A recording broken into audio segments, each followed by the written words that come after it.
প্রথম হলো বুজুর্গদের হেকায়াতের কোনো সনদ নেই, জাল কোনটে সহি কোনটে বোঝা যায় না। 2 নম্বর হলো যে এই বুজুর্গদের আমল আমাদের মডেল না, সাহাবীদের আমল মডেল।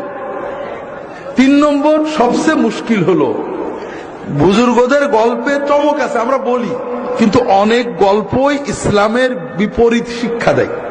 আমি অনেকবার বলেছি, যারা এখানে আছেন অনেকে জানেন, তারপরেও যারা জানেন না তাদের জন্য আবারও রিপিট করছি। ওয়াইস কারনির গল্প আপনারা সবাই জানেন, জানেন না? ওয়াইস কারনি কি করছিলেন? দাঁত ভেঙে ফেলেছিলেন। কোন সাহাবী কি দাঁত ভাঙছিলেন? তাহলে ওয়াইস কারনি সাহাবীদের চেয়েও আল্লাহর নবীর বড় আশেক ছিলেন, ঠিক না? সাহাবীরা নিজেদের চোখ দিয়ে দেখেন যে নবীজি সাল্লাল্লাহু আলাইহি সাল্লামের দাঁত ভেঙে গেল, তারা একটা দাঁতও ভাঙলেন না। ওয়াইস কারনি দেখেননি, শুধু কান দিয়ে শুনেছেন, মহব্বতে সবগুলো দাঁত ভেঙে ফেলেছেন। কে বড় আশেক?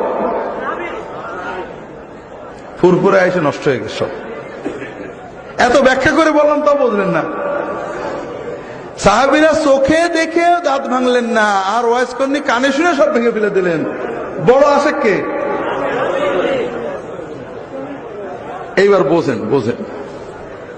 মনে করেন আমার পীর, আমার শেখ ফিলিস্তিনে দাজ্জাল বাহিনীর বিরুদ্ধে যুদ্ধ করার জন্য চলে গেছে।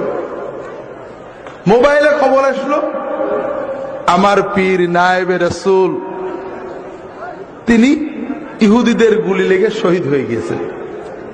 সঙ্গে সঙ্গে আমি আশেকে পাগল হয়ে নিজের পিস্তলটা দিয়ে নিজের বুকে গুলি নিয়ে শহীদ হয়ে গেলাম। হুজুরও যে জান্নাতে, আমিও হবে না? আচ্ছা, অত দূরে নাই গেলাম। আমার কাছে খবর আসলো ইহুদিদের গুলি লেগে হুজুরের দাঁত ভেঙে গেছে। আমি তাড়াতাড়ি নিজের হাতুড়ি দিয়ে বাড়ি মেরে নিজের দাঁতগুলো ভেঙে ফেললাম। কাফেরের গুলিতে, যুদ্ধের ময়দানে কাফেরের গুলি লেগে দাঁত ভেঙে হুজুর যে পরিমাণ সওয়াব পেয়েছেন, নিজের হাতুড়িতে নিজের দাঁত ভেঙে আমিও সেই পরিমাণ সওয়াব পাবো, একটু বেশি পাবো। একটু ভালো করে বোঝেন। হুজুর দাঁত ভাঙতে চাননি, হঠাৎ গুলি লেগে ভেঙে গেছে, আর আমি নিজে ইচ্ছায় সচেতন ভাবে আল্লাহর ওলির মহব্বতে ভাঙছি। আমার সব বেশি হবে না? অর্ধেক হবে, অল্প হবে। কি হবে? গুনাহ, কবিরা গুনাহ হবে।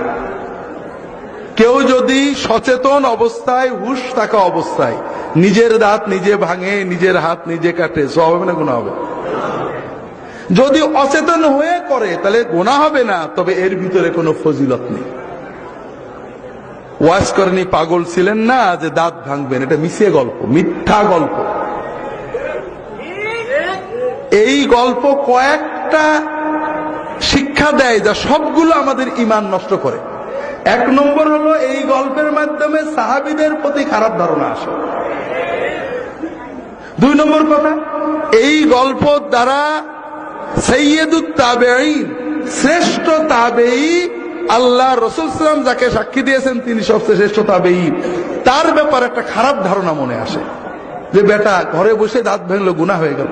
3 নম্বর হলো ইসলাম তো আমাদের ঘরে বসে দাঁত ভাঙাই শেখায়, ঠিক না? ঘরে বসে হাই হোসেন, হাই হোসেন, দাঁত ভাঙা, কপাল চাপড়ানো, এগুলো শেখায়। কি শেখায়?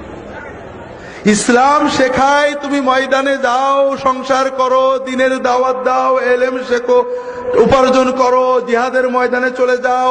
কখনো দাঁত ভাঙবে, কখনো ভাঙবে না, কখনো পা ভাঙবে, কখনো ভাঙবে না। ভাঙাচুরো বড় কথা না, দায়িত্ব পালন করা বড় কথা।